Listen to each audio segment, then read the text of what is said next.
resource persons from the IT industry, from the different core sectors, my dear TPO friends, sponsors, press and media. Today, we are all here on a particular mission of AP-TPO consortium, which is formed in 2014 with the brainchild of 4 to 5 TPOs, bringing together and working together for the progress of the placements of Andhra Pradesh. We, Vijay Marti Babu Garu, Gudlavaleru, Sai Krishna Garu, a few other TPOs has initiated this thing, and we have strongly originated from 2014 to till today with 238 members of the consortium and trend setting for the entire state of India, because by following us there are a few people who have been taken the same initiative from Maharashtra, from Tamil Nadu, from Kerala and all those things. The purpose of this AP-TPO consortium is to bring equal opportunities to the students of Andhra Pradesh, especially in a rapid changing dynamic situation of the skilling is a major concept where the industries are looking. Those days are gone where the candidate has just trained on the soft skills and aptitude, he is able to crack a job and then placed in multinational companies. Now there is a lot of skill first economy. That is the theme of this particular CDP, which is the 6th edition, which is now hosted and officially launched at Lendi Institute of Technology with the kind approvals of the management of Lendi Institute of Technology.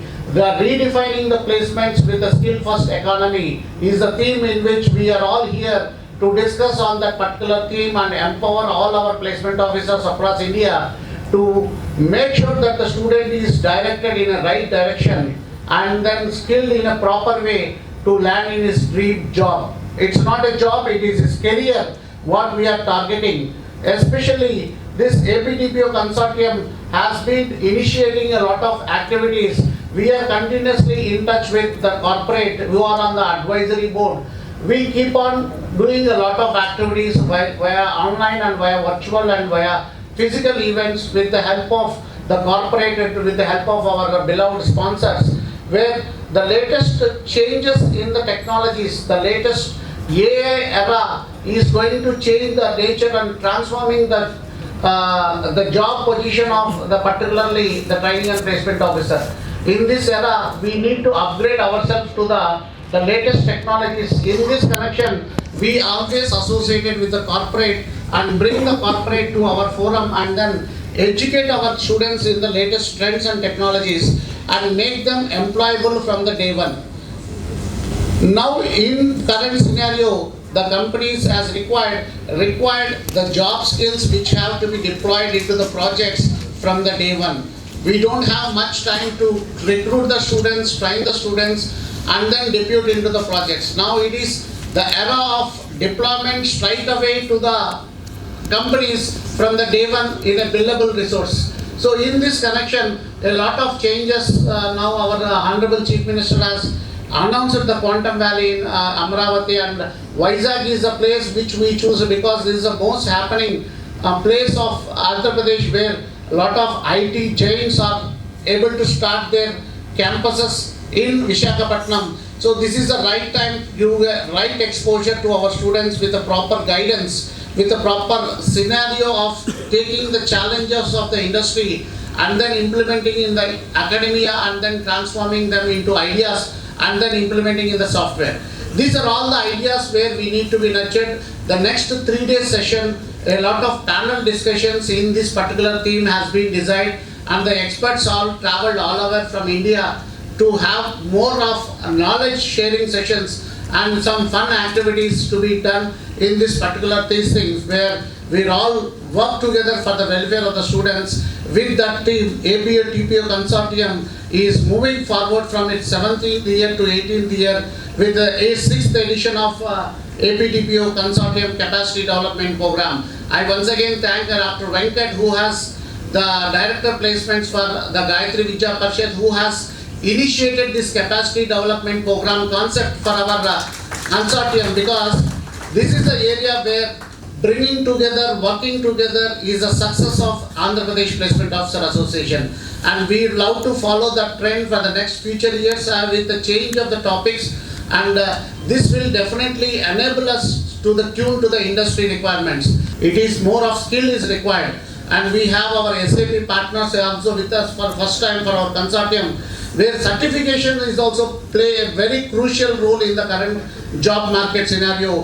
What kind of certifications will have the highest demand? There is a topic on that, and this entire scenario will go for next 3 days with lot of fun activities and all these things. I hope all my placement officers which have traveled all across India will have much more knowledge and gnan in these 2 days, and then take away some takeaways to their respective colleges and implement in the respective colleges, which finally results in talent Bharat of Andhra Pradesh.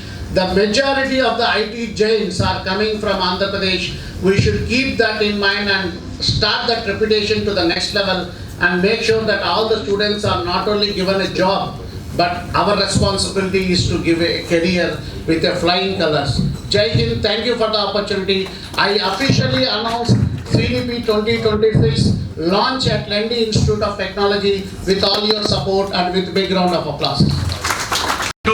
And change our strategies of like in the services sector. For example, if you are selling something, so if this AI, how do we sell, how do we create, how do we make more money, how do we ensure that our problems are getting solved for the customers? So definitely there is an opportunity where we are going to increase the pace at which we are recruiting and going and hitting the market. So we are going to do the jobs. But one thing from your point of view, what I want to tell you is AP. So what exactly it means this? The neural networks or the neural things, they are talking about joint addictive architecture, which is the new architecture they are coining the word. So it's called the JEPA, LN JEPA. So that is a new model they are thinking like. The large language models what we are seeing today are only solving some problems, but if a human being looking at this particular auditorium or whatever it is trying to visualize, so that's where the JEPA is a new architecture they are coming out with. LLMs are not going to be replaced, but LLMs are going to be powered with this particular LN JEPA architecture. So that's a new concept which is just coined 2 months old, and now there's a research going on. So these things will be there, these particular problems will be there, the new things will come, so it will have their own impact, and there is a human resources needs to be implement those particular things, and that's where our the jobs will be created. The only thing is that some jobs will be disposed, or some of them things will be saying that jobs are going to be there. The only thing is we need to look for where these jobs will help, and from your role point of view, the continuous learning, continuous training on the latest technologies. Last week I was there in the Lendi only when they had a hackathon. We were surprised. We were evaluating most of the hackathons, and then we were very much excited because the second year student or third year students are coming into close to industry technologies, and they have created in 48 hours. They could able to create and showcase the complete innovative products to us, and even the cash prize went up to 1 lakh, where they were thinking of how do we use quantum into those particular aspects. And also thanks to the Lendi college and others to organize this kind of hackathons. So that is where the industry looking for when we talk about, when we want to, so that we don't need to train them. They're already trained with the things. We just give them the use case what industry needs, and they will make wonders. So thank you Lendi and then the entire consortium for giving me an opportunity. Thank you very much. Based on this, I started my career in '99. Y2K was big then, so I started my training on mainframes, then on to COBOL programming. To write a small outcome from a COBOL programming, I was supposed to write around 400 to 500 lines of program. And then Y2K happened and everyone was frightened that all computers move out of the system and we'll have to do again back to the manual thing. But the transformation happened and everything got fixed, and then came till then they were called computer engineers or till then. Then came the software engineers. So how do they do programming? On what technology? Then it became a technology persistent, and then the client's server architecture came up. how you learned your Java, .NET and other things. That went on for 10 years, and then the industry transformed from software engineers to the systems engineers. So software engineer was writing programs or building applications. Now the systems engineers were thinking of how to solve problems. So technology was not an important part of it. It's how you solve a problem and how efficient your applications are. So that's where the transformation happened in 2010, and then we moved into the client server architecture into the 15, 16. We spoke about big data, we spoke about cloud computing and other things. So now, after problem solvers and other things, we were thinking of how we can move into cloud and how data can help us. Today in 25-26, we are moving into an era from software engineers to the prompt engineers. And earlier we were looking at problem solvers.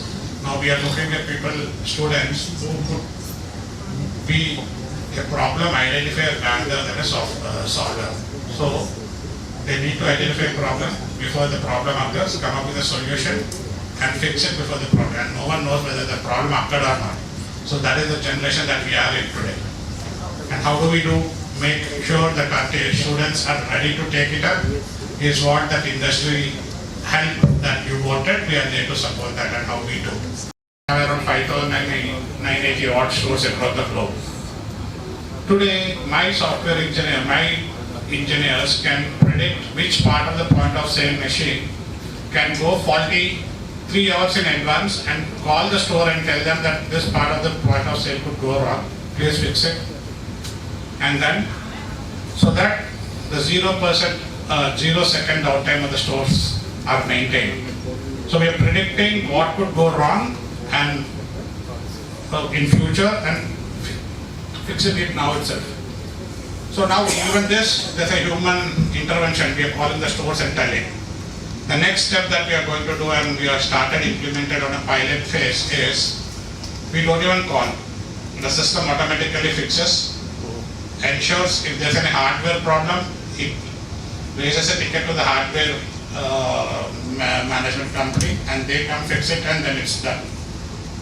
Who raised the ticket to hardware company? Who has raised it? No one knows. The system does that now.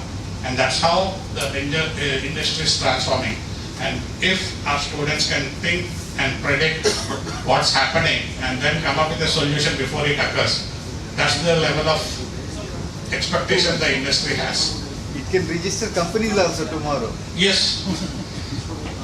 So now, how do we manage it? At the end of the day, everything at the bottom layer, right from the COBOL of mainframe that I started to the ChatGPT, Gemini or Claude that I'm using today, the underlying layer, what it is analytical skills, logical thinking, and how to identify a problem and come up with an efficient solution. These are the skills that are underlying. Whether I use COBOL, I use Java, .NET or any other technology does not matter. Unless we don't have this base, the student cannot transform into be part of the corporate world. So the base has to be built, has to be nurtured, and this analytical skill you cannot teach them. It has to come within. And from the childhood they learn those analytical skills. And if you look at today's students, right, even if they don't want to do a small mathematics, they need a small addition or subtraction, they need the mobile phone in their hands. They'll have to do the calculator. So we'll have to change that. How do you do from your first year of engineering? See them that basic calculations happen by hand, not done by the calculator. And think how we can transform them. That's the big challenge that we have today. And hopefully, and they are smart enough to do things faster. Industry is transforming. When we hired some 40,000 freshers last year, with the X amount of salary that we are going to pay them. The same X will be doubled, but we will only hire 15,000 this year. So the industry is moving from quantity hiring to a quality hiring. How do we transform our students to get that quality that they have and fight for that limited job that they have, right? So that's the challenge. And if they have this basic knowledge, underlying current of analytical, logical thinking and presentation skills, that's where the rest all will be taken care. So thanks for being part of this and inviting me for this opportunity. We'll also be part of this when and where you want me to come and join. Thank you for this. And one thing is, you are the face of the student. It's not face of the organization. You are the face of the student. The TPOs are the face of the students. If I talk to any TPO, I can assess what the quality of student they have in their college. So that's how industry experts relate and talk about the college, right? So for you to be smart, for your students to be smart, you should be smart. So that's where whatever knowledge you present to the students, to the industry, they take that your students are also at that level. So you are the face, you are the heart, you are the head and toe for the students to get praised. And thank you for giving me this opportunity.